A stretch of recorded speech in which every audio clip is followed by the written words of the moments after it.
Today we want to share with you all the different ways of getting around Taipei and how to use them.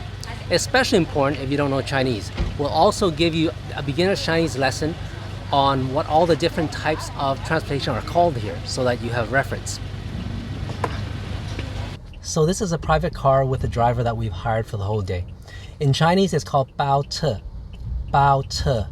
Sometimes renting your own private driver is the better way to go, especially if you've gotten enough people for a full car and want absolute control of the itinerary. It works out to be about 3,500 to 4,000 NT per vehicle per day, assuming 4 passengers. They also have larger vans which could take up to 8 passengers. The benefit of this is that you can tell the driver where you want to go exactly. Although they aren't tour guides, most of these drivers know enough of the places to make recommendations for you. They are more honest than other poor countries like Indonesia, where the drivers will make a cut on any recommendations. This is not the case in Taiwan. You also pay after your day trip is complete. So what if you're going somewhere farther? Let's see. Trains are super convenient in Taiwan for day trips or weekend trips. There's local trains, they call it the TRA, and there's high-speed train, HSR.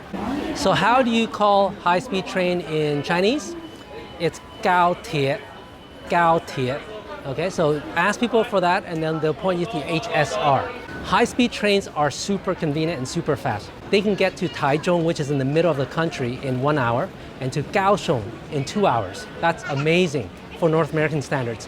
Their system is great. I would definitely recommend pre-purchasing your tickets though, so that you have assigned seatings, especially on weekends when it can get very busy. If you don't have it, you'll come and you have to wait to next train and you may not get on.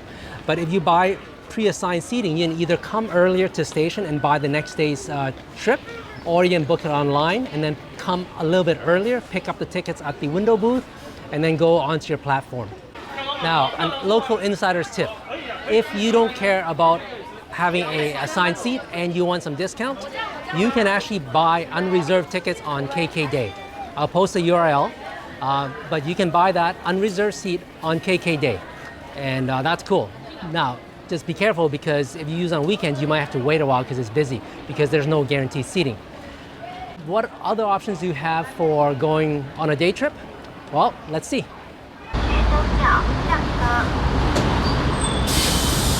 There are a few private buses which operate to cities around Taipei.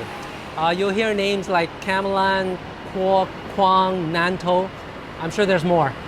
If you want to ask what a private bus is in Chinese, it's 长途公车, 长途公车. So ask people about that. There's usually bus stations around where you can buy a ticket. After you buy the ticket, you sit and wait. Although it's long distance buses, the frequency is actually pretty good. It's about half an hour, 45 minutes usually. So it's not that long of a wait.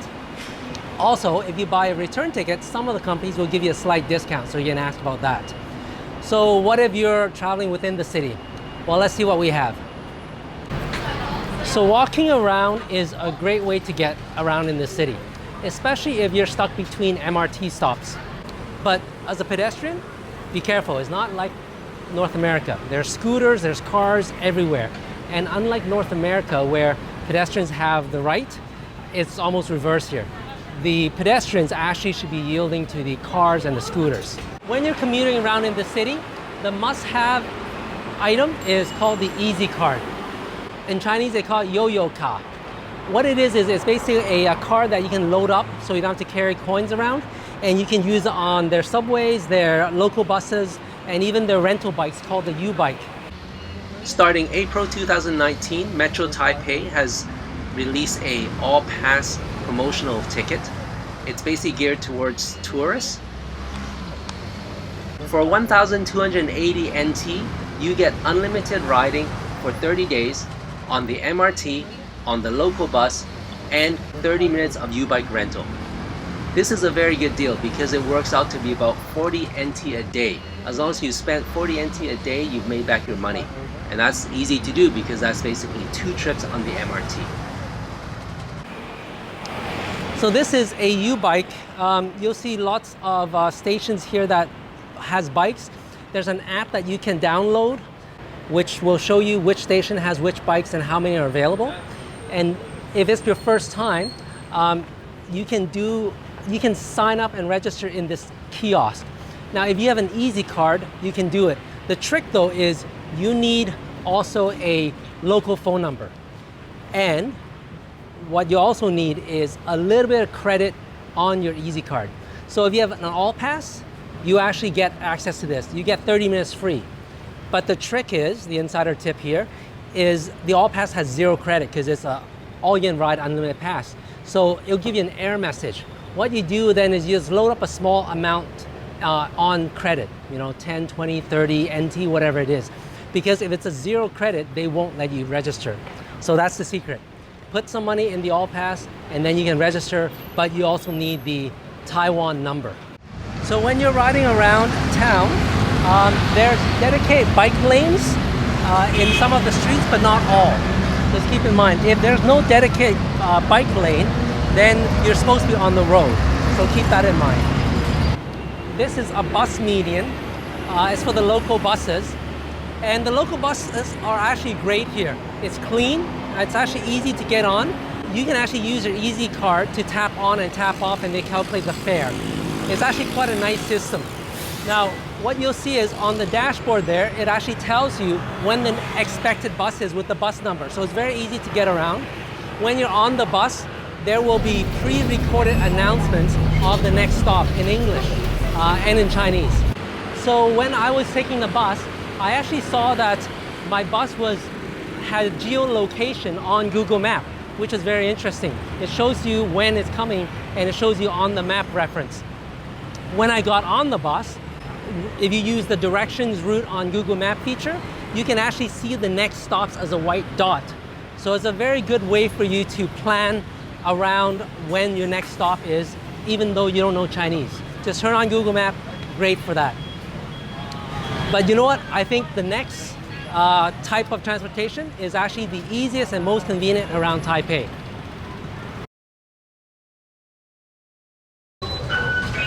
Taipei has a wonderful subway system. They call it the MRT here. In Chinese, it's called 捷运.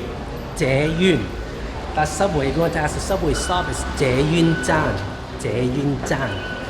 So what you need is the Easy card, like I said. Very easy. You scan in and scan out. It's in English, so the words are English, easy to find. And they've made the transfer stations between the lines quite easy. If you don't have an Easy card, this is the ticket machine that you can buy tickets with. You'll see on here these stations, that tells you how many NT it is to get to that stop. And then in here, you can buy a single journey ticket. There's English option to switch it over, so it's very easy. You can either deposit coins or dollar bills. Okay? If you need to top up your Easy card, you can put it here, and there will be a top-up option. Top up, okay, and that you can add more money into your Easy card. Well, what if you need to go to somewhere where the MRT did not get you to?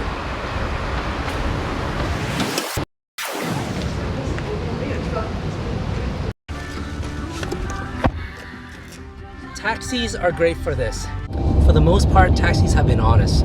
Most taxi drivers don't speak English, so use Google Translate to get around or show them on Google Map and just show them the address of that.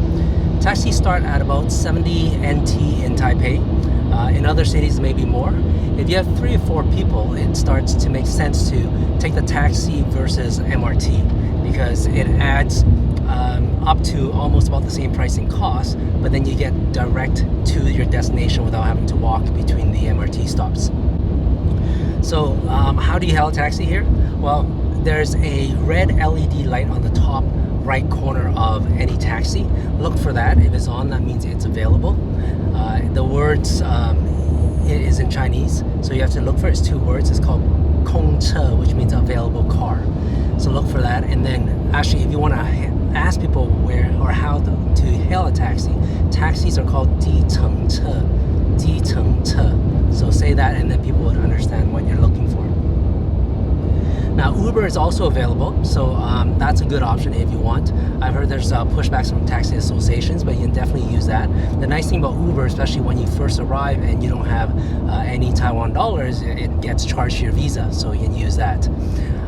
The other thing you should know about taxi and actually sometimes private drivers is that they chew on betel nuts sometimes, some of the drivers. Taipei is not that bad in the smaller cities, you'll see that.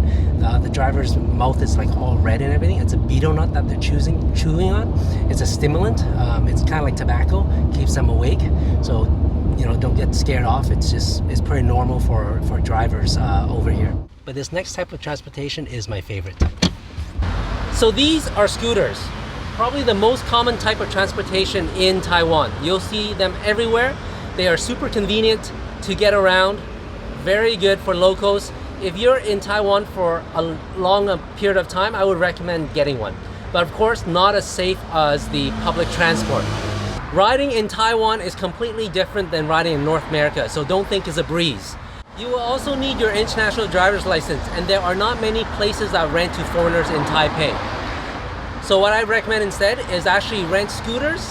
If you want to do that, rent scooters when you're going for day trips. Places like Ilan and maybe even Taichung are great for scooters because the attractions are spread out and they don't have a great public transit system. So having a scooter really is convenient for those kind of places. It can get you to the sites in a short amount of time and you don't have to wait for public transit. But you know what? Stay tuned on our channel because I will have an upcoming vlog to show you all about riding in scooter and what to watch out for and the special little rules that they have.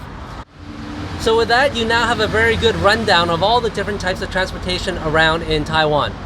If you found this vlog helpful, please like and share this post and feel free to leave comments and questions. Thank you.